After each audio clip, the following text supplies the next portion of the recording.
This is the Peter Greenwood Show. We are at the Edinburgh Fringe. I say we. It's a team effort. Me, you, we're a team. It's fine. I have somebody here who's doing a show at the Fringe. It's fine for me. I just come up, I press buttons, I talk to people, I babble for 20 minutes. You actually do something here. Could you tell me your show name and what you do, please, sir? Hello, team. I'm Simon Kane, and the show is called Jonah on Grata, and I babble quite a bit too. That's fine, though. That's good. I'm trying to achieve that happy spot where it feels like I'm just turning up. Yeah. Just turn up, talk, go home. Yeah. Sometimes maybe somebody will pay you. I dream of somebody paying me for it. Oh, yeah. That'd be so nice. Yeah. I mean, obviously, like a lot of people, I'll be making a loss on this, but this is, that helps you get your head around. Yeah. Well, I don't know. Does it help to think of it as a vanity project? It's not. It's basically, I got a nicely paid advert last year. I thought I can finally take this show to Edinburgh and see what that's like, and it's a dream. It's lovely. Yeah, and also I don't know what the next 2 weeks will hold for it. It's a big unknown. The last time I took a show here was in 2001. That's a couple, 2-3 years That's about ago. 2-3 years ago, yeah. So I think it was before the pandemic, so it's just before lockdown. Just before then, before lockdown. God. Oh, we've still got loads of this year left. Yeah. We've still got September to go. We've still got all of September, all of Yeah, you better check your diary, Pete. I need to check. Unless you've ticked off all the September stuff already. September, it'll come. It'll be here. It'll come. But September is like when you go September, I go, oh yeah, autumn, and it's definitely not autumn yet. Yeah, in Scotland, we're just getting to summer. That's our summer in September. That's when it's lovely. That's oh when the nights really? are, yep. We get snow in like February, March, even into April. We get Yeah. snow up here. Why do you suppose that is? Has that always been the way? It's the last few years. It's definitely seemed to have intensified. Okay, right. I mean, yeah. I'm from London, and it's just unpredictable. I wouldn't say things are running later. They're just, they're all over the place. Yeah. That aside, let's talk Jonah non grata. What is Jonah non grata? Oh no, it's a solo show. I think the best way to explain it. Is it the best way? Because it requires you knowing. I worked with a company called Shunt. They were an incredible sort of immersive, site-specific, devised theatre company, and this is my solo sequel to it. I could say sort of what it's based on, but then I think you come in expecting to be told a story, and it's not. It's much more, that coffee machine is doing all of its science behind us. It's doing magical science. It is a surreal clown show. It's there was was it the Skinny that was running a thing about art comedy? I was going, oh, that's a good phrase. It's art comedy before the event. I was half thinking about whether or not to bill it as comedy rather than theatre, but no, it's definitely theatre. But I want people to... it's art you can laugh at. It is, I think, maybe more abstract than I give it credit for. The first 2 days when we've hired a flyer because, I've got money, great, let someone flyer.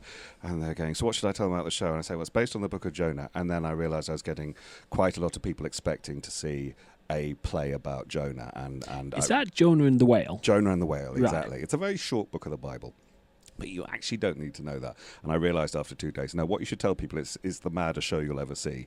It's it's art comedy. Don't tell them it's a thing about this, because it's about the experience of being in the room with a performer for an hour and what that performer does and what you can do with a room and I'd say limited resources if you don't count all the money spent on taking it to the Fringe. It is meant to be a kind of poor theatre, absurdist clown show. By absurdist, I mean something quite specific. I think absurdist has sort of become a bit of almost a look rather than a genre. So it's not bowler hats and suitcases. That does seem what people think absurd means. It's like because of Beckett, and it's taking the logic of comedy, and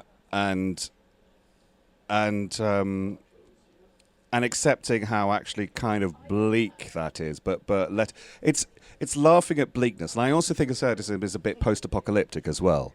It's about when we started making work with when I started making work with Shunt, we couldn't afford much stuff, so we used what was around, and there was something quite post-apocalyptic about that. And there is something like Spike Milligan, something goon show about we used to have all this stuff, and now we've just got this, and we're still trying to keep up the rituals of having loads of stuff when all our stuff is disappearing, and we refuse to move on. That seems a quite specific. Does that sort of, is that what absurdism mean to you? Does that make sense? I think so. Yeah. That people are trying to maintain their grandeur in the face of very limited resources. Yeah, it's keeping up with the Joneses, a very classic British tradition. And it's also kind of Chaplin-esque and a bit Laurel and Hardy. It's like, you're really at the bottom rung, but you're trying to, you're trying to exude some kind of grandeur. Yeah. Which is there's a church-like religious tone running throughout the piece, and I think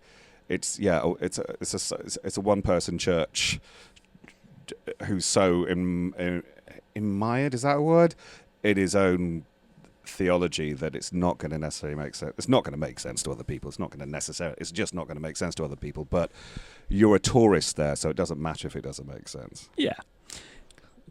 Now, there's a lot to go from there. I don't quite know what to ask first. There's a lot I want to ask. I just drowned you in have to baffle you. Sorry. No, it's okay. It's okay. I'd like to ask a little bit about putting this show together and this version of the show. How did you, because you are performing it one man, how do you decide what to include? Does it change every night, or is it just It's more scripted than it seems. The thing about the stuff with Shunt as well, there was what we used to call audience participation, and within that, like, you're outnumbered by the audience, but you know the territory. So there are one of the very first things that went into it when I started making this in 2004, and I wanted to go, well, how can I interact with an audience in a way that is just going to be genuinely different every night? And so it was really basic. I got you'd say a choose your own adventure. It's strictly speaking a fighting fantasy book. Steve Jackson, Ian Livingstone's fighting fantasy book, and we just started playing that. Got the audience to choose the pathway through the adventure, which I think is useful to the show also because it is about a call to adventure and a hero's journey. But that basic interaction with the audience of playing a game with them and asking them those basic choices, it's structured in as much as the text is written down in the book. It's very unstructured in terms of what the conversation's going to be.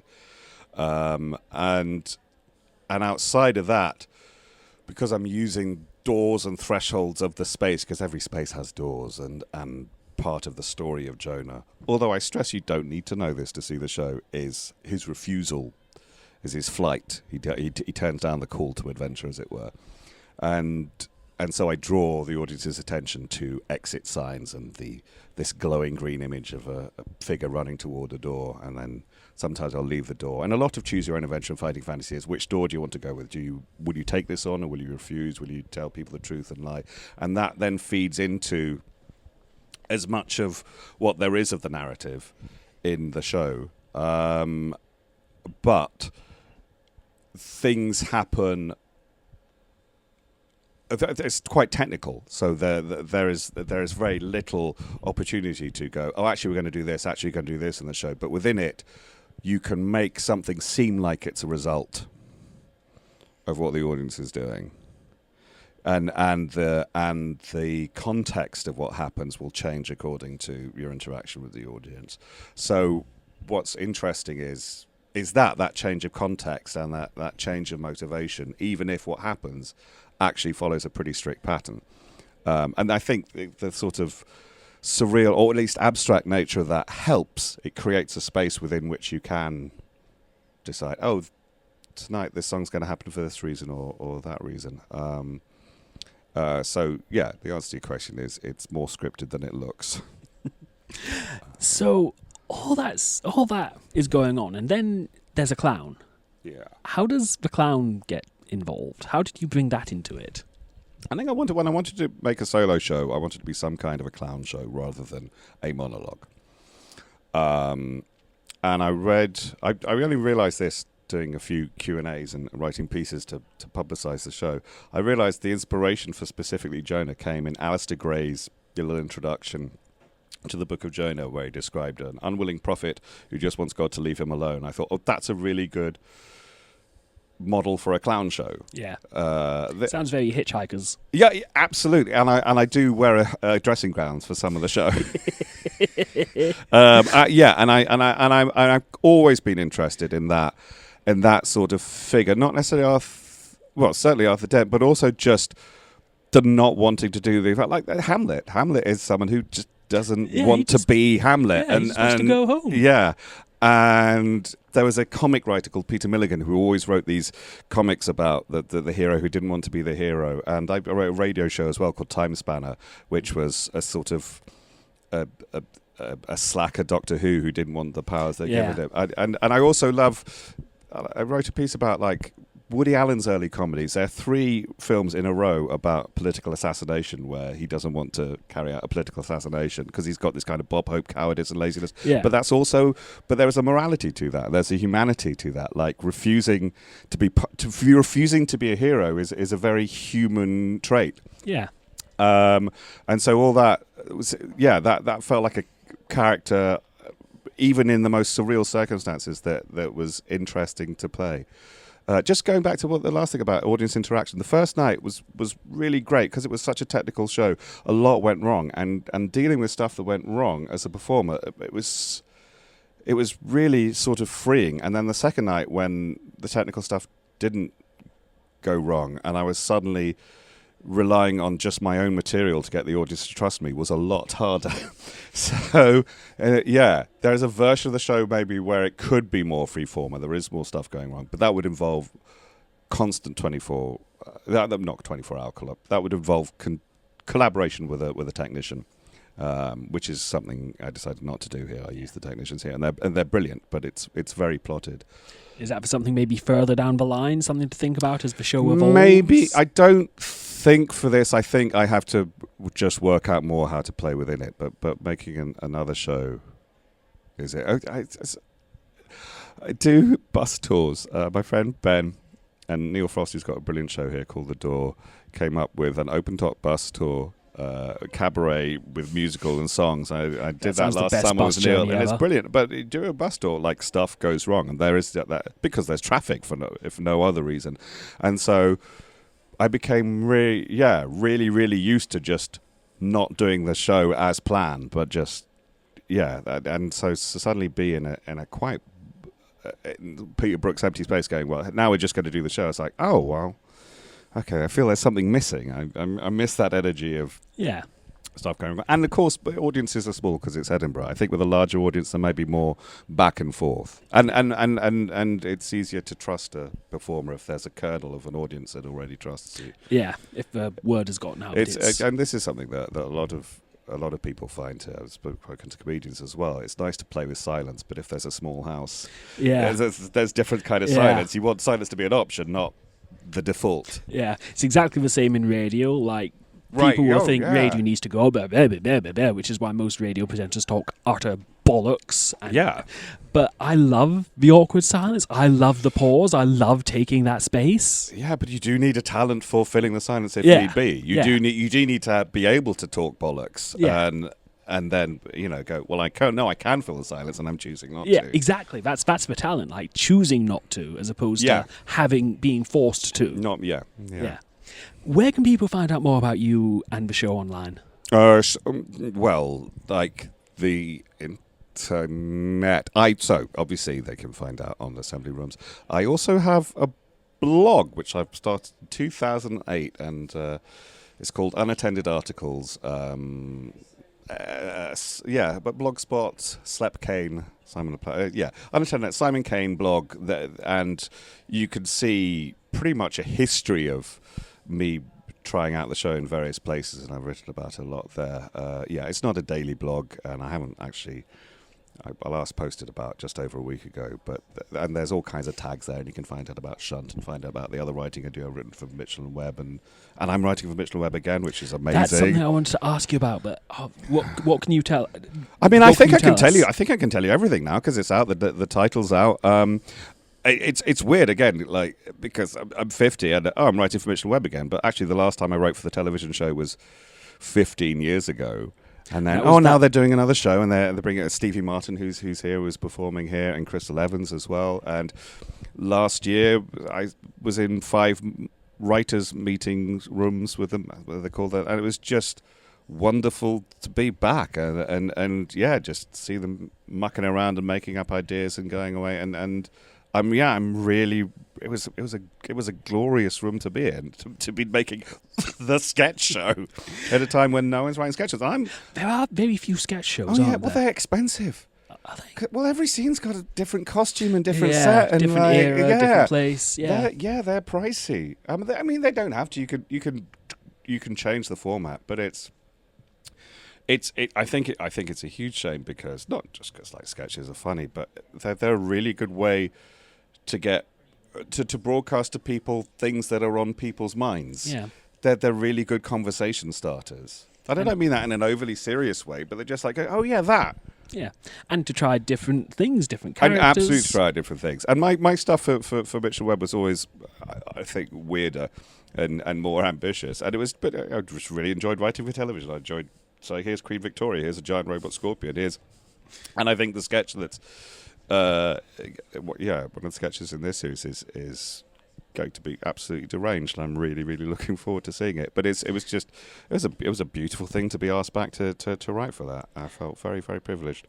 Does it feel like the more things change, the more they stay the same when you're back in a room after 15 years? Yeah, I mean, but you work it. Yeah, I think your body works in modes, doesn't it? So you go, 15 years ago. Oh no, but here we are again. But then that's offset by the fact that some people in that room were kids when the show came out. And you go, well, I guess, yes, I know how time works. I've done the maths, but yeah, what's weird for me is I still feel a bit like a beginner because when I joined them, I was working among everyone else writing for Mitchell and Webb.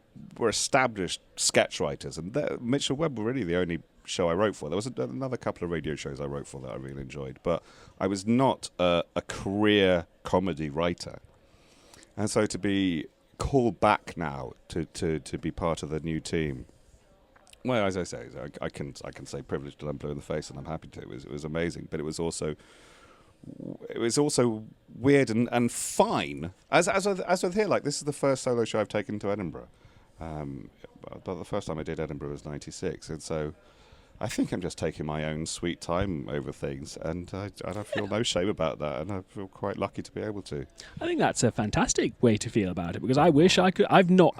This is my 6th year doing interviews at the show, but doing interviews for the show at the Fringe, but I've never done a show at the Fringe. There's something. Have you ever wanted to? Oh, definitely. There's right. something tinkling in here somewhere. Yeah. I don't know when or where or how it'll form. There's something in here. I don't know when it will come out, but where are you based? I live in Greenock, which is just outside Glasgow. Oh, right, okay. Yeah. So, yeah. So at some point. Yeah. Yep. Thank you so much for your time today. It was lovely to meet you. Oh, no, it's a pleasure chatting. Thanks. Jonah non Grata is playing at Front Room at Assembly Rooms at 9:10 at night until the 24th of August, not including the 18th. This is the Peter Greenwood Show at the Edinburgh Fringe. I'm Peter Greenwood. See you next time.